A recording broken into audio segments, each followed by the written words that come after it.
Bonjour à vous mes petits facochères des Alpes. Alors, on a un petit problème, on a le volant pas droit, la voiture roule pas à droite, les pneus sont usés de façon anormale, petit problème de parallélisme. On va voir comment régler ça pour un moindre coût en le faisant soi-même. C'est ce qu'on appelle le parallélisme à la ficelle. On en parle tout de suite. Déjà, il y a deux choses à ne pas confondre. On a la géométrie complète. Donc une géométrie, on va régler le parallélisme, le carrossage, la chasse. On va régler tous les réglages possibles sur des trains roulants. Le parallélisme, on va simplement régler ce côté-là, comme ça. En gros, que les roues, elles pincent ou qu'elles ouvrent. Retenez bien ces deux termes, on va beaucoup les employer. Des roues qui pincent, en gros, vous avez votre roue comme ça, qui va vers l'intérieur, et une roue qui ouvre, elles vont vers l'extérieur. Donc nous, on va simplement régler la pince et l'ouverture des roues, ce qu'on appelle le parallélisme. Dans quel cas on doit faire un parallélisme? On va avoir plusieurs cas. Simplement déjà le cas du volant qui ne va pas droit. Une voiture que quand on lâche le volant, elle part à droite ou à gauche. Et aussi une usure anormale des pneumatiques. Voilà. Donc c'est mon cas. Ou dans le remplacement des rotules de direction. Ce qui est mon cas. J'ai mis 2 rotules de direction neuves. Je dois refaire un parallélisme. Et moi, j'ai pas envie de payer parce que je suis une grosse pince. Donc on va le faire soi-même avec des fils de pêche. Ça s'appelle le réglage à la ficelle. Et ne croyez pas que c'est moins précis que les réglages sur des bancs à laser. Pour vous donner une idée, j'ai travaillé par le passé dans le sport automobile. Toutes les voitures que je réglais, que ce soit des Ferrari, des Lamborghini, des voitures de rallye, on les réglait à la ficelle. Voilà, donc même dans on va dire la mécanique la plus ultra, c'est fait avec des simples ficelles, on n'utilise pas de laser. Donc soyez en confiance. Je vais vous montrer, on va déjà procéder par étapes, ce par quoi il faut commencer. On va contrôler l'état des pneus. Alors, il faut que les 4 pneus soient en bon état. Le top, c'est d'avoir 4 pneus neufs. Si c'est pas le cas, c'est pas la fin du monde. Mais il faut au moins qu'ils soient en bon état. Ensuite, on va vérifier la pression des pneus, ok? On va mettre la bonne pression dans chaque pneu. Donc ça, vous vérifiez dans votre porte. Normalement, vous avez les pressions qui sont notées. Ensuite, on va lever l'avant du véhicule. Chose que j'ai déjà faite. Et on va venir contrôler qu'on n'ait pas de jeu à la roue. C'est très important. Si vous avez un jeu à la roue, c'est même pas la peine. Il faudra déjà solutionner le problème du jeu pour ensuite faire un parallélisme. Donc dans mon cas, on n'a plus de jeu. La voiture est toute neuve, je viens de la restaurer. Donc on est tranquille. On va en profiter pendant qu'elle est levée aussi pour débloquer la rotule de direction et ne pas peiner en gros à la régler une fois qu'on aura mis tout le processus en place. Je vais vous montrer. Vous voyez, les rotules de direction sont neuves. On va venir débloquer cet écrou, d'accord? Donc on va prendre une clé adéquate à cette taille-là. Et sur ce bâton, un peu plus loin, je ne peux pas vous montrer ici, on a une empreinte qui est prise ici. Souvent c'est du 16 ou du 17. Et on va venir débloquer cet écrou pour ensuite pouvoir manipuler la biellette de direction et pouvoir effectuer le réglage d'ouverture ou de pince sur la roue. Voilà. Dans mon cas, c'est très facile. Elles sont toutes neuves, je ne les ai pas serrées très fort. Dans votre cas, ça peut être un peu grippé. N'hésitez pas à forcer un petit peu. Et vous voyez, maintenant, je peux tourner cette pièce-là qui influe du coup sur mon parallélisme, tout simplement. Une fois que c'est fait, mes petits facochères, une dernière chose à faire, et pas des moindres. On va mettre son volant bien droit. D'accord? Donc, on met son volant droit. Voilà. Et ensuite, on vient y passer une sangle pour bloquer la position du volant. D'accord? On serre ça bien fort et on n'y touche plus.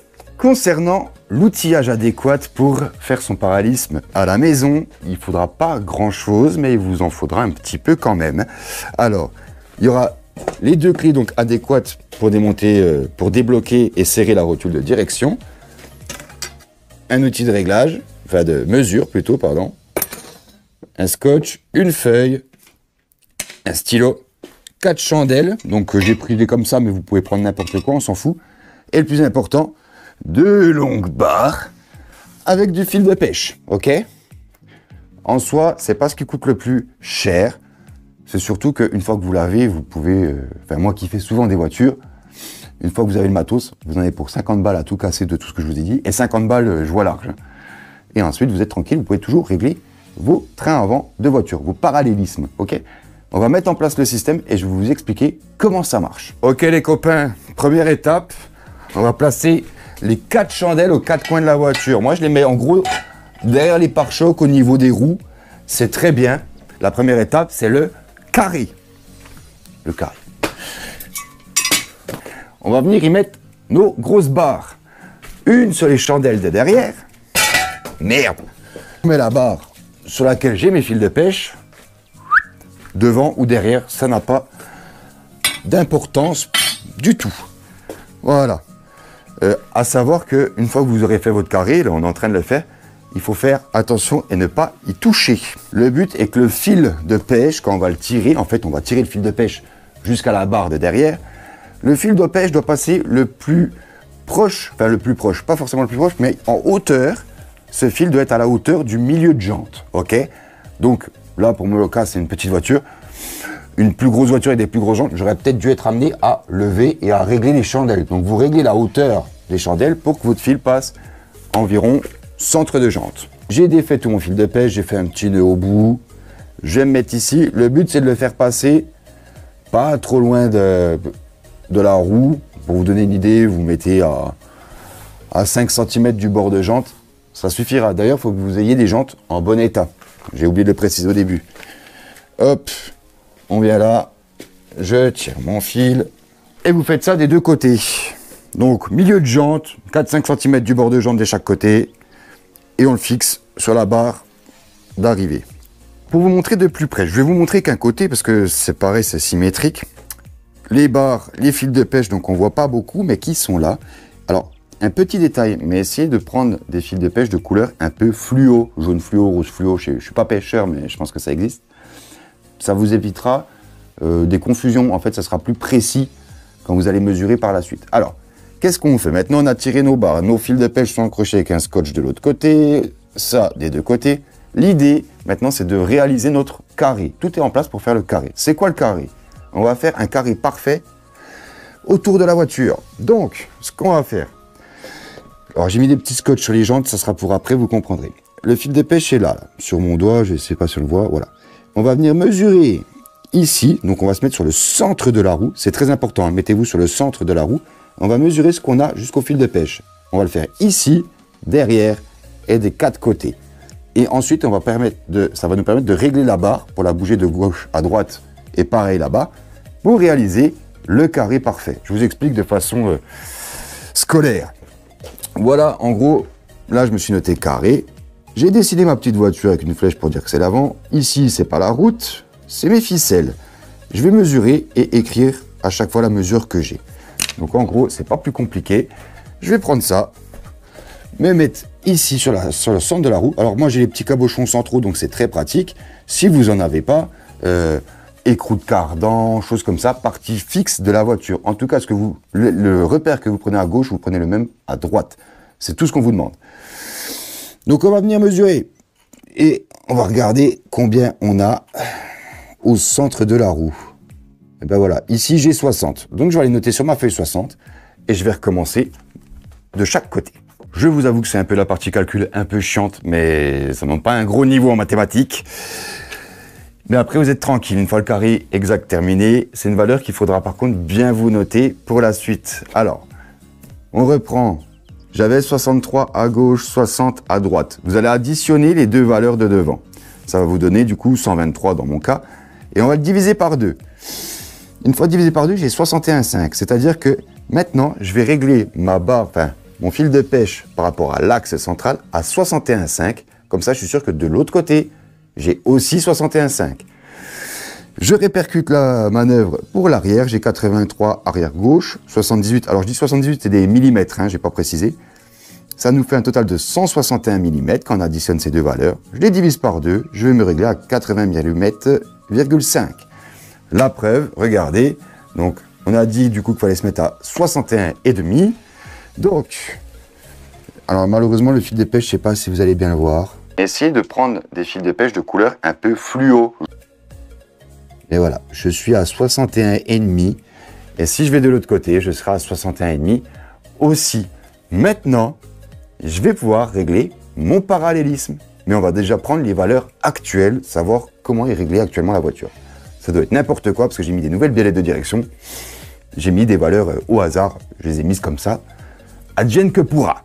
Pour le premier parallélisme, du coup, j'ai changé de dessin. Voilà, premier parallélisme. Ça, c'est les deux roues avant. Roue avant gauche, roue avant droite et mes ficelles. Ok?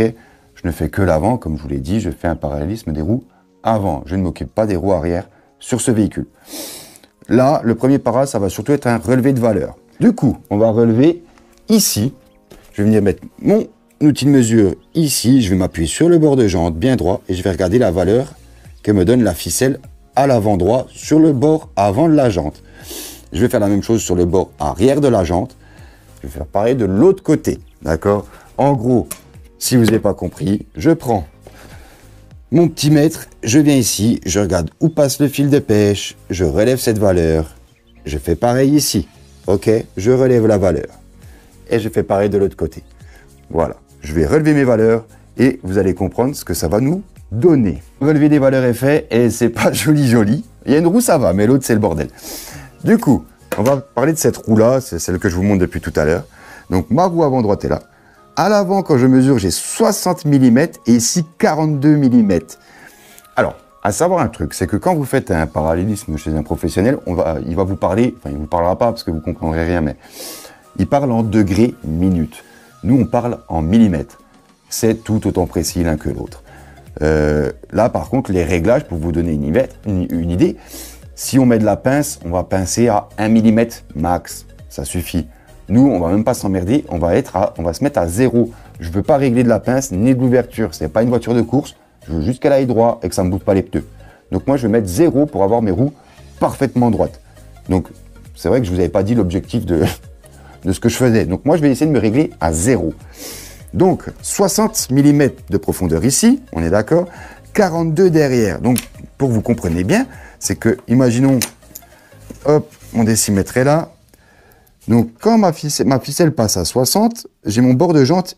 Alors, attendez, je vais mettre sur le côté. Ma ficelle passe à 60 mm. J'ai le bord de jante ici. Et derrière, donc on va rester sur le bord de jante, ça me fait 42. Donc, c'est énorme, hein, la diff. Donc, vous voyez bien, en fait, le décimètre rentre beaucoup moins derrière. Donc, en fait, la jante, elle est comme ça. D'accord? Imaginons que le bord de la feuille, c'est la ficelle. Eh bien, forcément, j'ai une plus grande distance devant, 60 mm, et derrière, que 42. Donc, en exagérant, j'ai la roue qui pince. La roue rentre vers l'intérieur de la voiture de beaucoup trop. Donc là, on va régler pour essayer d'arriver sur une valeur qui soit la même devant que derrière la jante. Là, c'est moindre, d'accord? J'ai 52 mm et 50. Donc là, elle pince de 2 mm aussi, d'accord? Elle rentre un peu vers l'avant, mais de 2 mm. En soi, ça serait limite tolérable. C'est pas grand-chose. Donc maintenant, ce qu'on va faire, c'est que je vais passer sous la voiture. Vu que j'ai débloqué déjà la biellette de direction des deux côtés, ça va être très simple pour moi de les tourner et de jouer sur le parallélisme de la voiture. Je vais vous montrer comment je fais. Faut pas se tromper de sens, hein, sinon ça va pas du tout dans le bon côté. Hein. Faut pas rajouter de la pince dans mon cas. Pour régler correctement sa roue, pour revenir sur une valeur à 0 et avoir des roues bien droites. Je vais déjà relever un petit peu la voiture pour pouvoir avoir la roue libre et la régler sans avoir la contrainte du sol.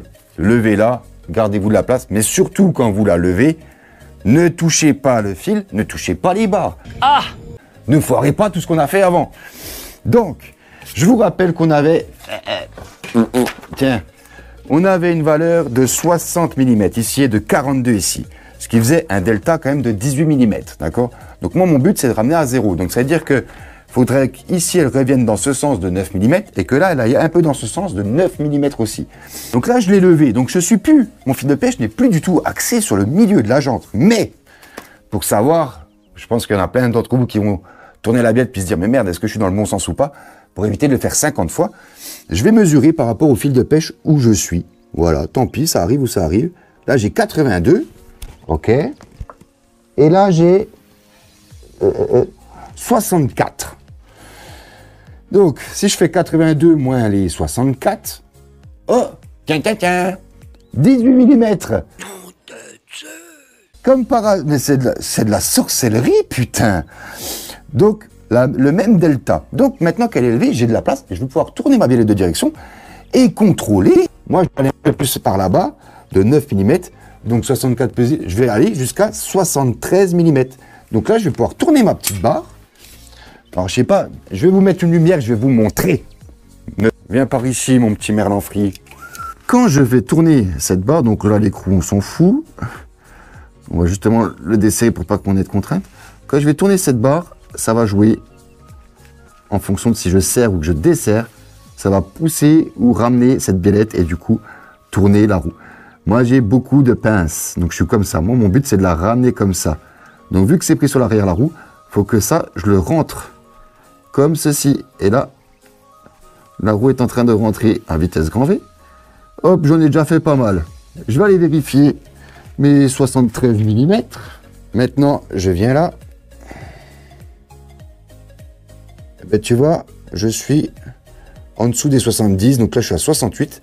Je peux encore faire 5 mm. C'est parti. Et vous faites ça des deux côtés, ce que je viens de faire. Et ensuite, je vous montrerai, il y a un petit truc à faire avant de reprendre sa mesure. Je finis et on regarde ensemble. J'ai mis, pour moi, ce qui me semble être une valeur à 0, roue avant droite, pareil de l'autre côté. J'ai rabaissé la voiture, elle est à nouveau sur le sol. Maintenant, il va falloir contrôler que le réglage est bon. Alors, normalement, on a des plateaux roulants tournants sous chaque roue, ce qui permet d'éviter de faire ce qu'on va faire. Ça coûte environ 2000 € ces putains de plateaux. Donc autant te dire que c'est plus du tout rentable.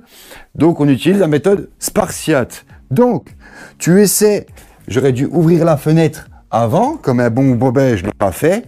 Bon, non, tu ouvres tes fenêtres, tu essaies d'y penser et tu secoues la voiture. C'est un vieux Renault Express, autant dire que je peux le secouer comme un bon prunier. Voilà, l'idée c'est de venir tasser les suspensions. Hop, voilà, nique ta race. Avant de contrôler, c'est là que je vous disais qu'il était important de bien noter votre valeur du carré exact. Je vous rappelle que nous, sur ma voiture, on avait 61,5. Parce que oui, le fait de lever la voiture, quand vous la rabaissez, elle peut se décaler un tout petit peu. Ça va pas être de 15 cm, mais on parle de millimètres là. Donc, il va falloir refaire son carré. Donc, c'est pour ça qu'il faut bien noter vos valeurs. Donc là, on reprend. Pour vous donner une idée, j'étais à 61,5 tout à l'heure. Je suis à 64. Ça va. Vous voyez, elle a bougé de quelques millimètres, 3-4 mm. Voilà, ça c'est un bon 61,5. Quand le fil de pêche passe pile poil entre les fentes là, du 61-62. Putain, on aime. Oups là, temps mort, 2 secondes. Je viens de me rendre compte d'une petite... Pas une boulette, c'est juste que je l'ai fait, je ne vous l'ai pas dit. Et vous allez être perdu si vous le faites. À l'instant, je refaisais mon carré exact pour l'avant. Avant de faire à l'avant, le 61,5, faut faire derrière. D'accord? Parce que derrière aussi, ça a bougé. Donc, refaites d'abord le carré à l'arrière. Et après, vous faites devant. Parce que si vous ne faites pas ça, j'ai fait 61,5 ici, je les ai eu là-bas. Si vous n'avez pas fait derrière, vous ne l'aurez pas des deux côtés. D'accord? Vous aurez juste réglé le carré comme ça d'un côté. Donc, réglez d'abord derrière. Et ensuite, vous prenez le rush que je viens de vous faire avant. Et vous faites devant. Voilà. Ok, mes petits facochères. On est bien à 61,5 ici de l'autre côté. La voiture a été tassée, tout ça. On est bon, on a réglé. Mais la biellette de direction n'est pas encore serrée, bloquée. Parce qu'on va déjà vérifier si maintenant on a bien un parallélisme à 0. Alors, je mesure ici 50 tourons. Hein, 50 tourons. Et je mesure là, pointilleux, j'ai 51. Donc j'ai 1 mm. Donc maintenant, on va avoir un pincet. Maintenant, elle ouvre de 1 mm. C'est vraiment 3 fois rien. Je vais quand même pousser le truc et régler correctement pour être à 0. Ok, du coup, j'ai pris mes valeurs. Donc ici, je vous l'ai dit, j'avais 50, 51. Donc maintenant, c'est-à-dire que j'ai la roue, avant qu'il pinçait, elle ouvre un tout petit peu d'1 mm. Et ici, j'ai 53, 51. Donc maintenant, ici, elle pince. Donc en gros, là, en exagérant, j'ai les roues qui font comme ça, comme ça. Alors, là, on est sur des toutes petites valeurs, d'accord? Par rapport au début, on avait 18 mm, ce qui est énorme. 18 mm, à savoir que le pneu, il fait pas beaucoup de kilomètres. Hein. Là, c'est correct. Maintenant, moi, je vais affiner pour vraiment avoir 0. Donc, je vais tout simplement refaire ce que vous venez de voir en vidéo, jusqu'à arriver à 0 mm pile poil. J'aurai mon volant bien droit et des pneus qui ne s'useront pas avec une bonne tenue de route aussi. Hein. Ça, à savoir que ça compte pour la tenue de route. Hein. Mais du coup, voilà. Ici, vous pouvez bien voir que je suis à 50,5. Merde. Voilà, 50,5. Et ici, c'est la même 50,5. Donc voilà, je suis à 0 en parallélisme. La voiture va aller bien droite. De l'autre côté, j'ai fait pareil. Et du coup, maintenant, dernière étape. Vous pouvez enlever vos scotch, enlever vos barres. Et on va venir bloquer, serrer la rotule de direction pour que le réglage soit figé et qu'il ne bouge pas. Donc là, il faut bien serrer. Hein. On vient bien bloquer cet écrou pour bien conserver son réglage. On vient mettre, voilà, embuté. On vient bloquer au bout ici avec sa clé. Et là, on serre comme un âne batté, t'as compris? Comme ça bouge plus. On fait ça ici et de l'autre côté. Et après, on la repose. Tiens! Et bien sur ce, j'espère que cette vidéo vous aura plu et qu'elle vous aura aidé dans vos prochains parallélismes ou tout simplement que vous aurez appris des choses. N'hésitez pas, bien sûr, à vous abonner, à liker cette vidéo, à partager, ça soutient énormément la chaîne et je vous en remercie. Si vous voulez voir la restauration complète de cette voiture et son achat-revente, il est possible que la vidéo soit déjà disponible ou qu'elle arrive. Je ne sais pas trop comment je les sors. Et sur ce, mes petits facochères des Alpes, une soupe, une claque sur les couilles et au lit. Ciao, ciao, ciao.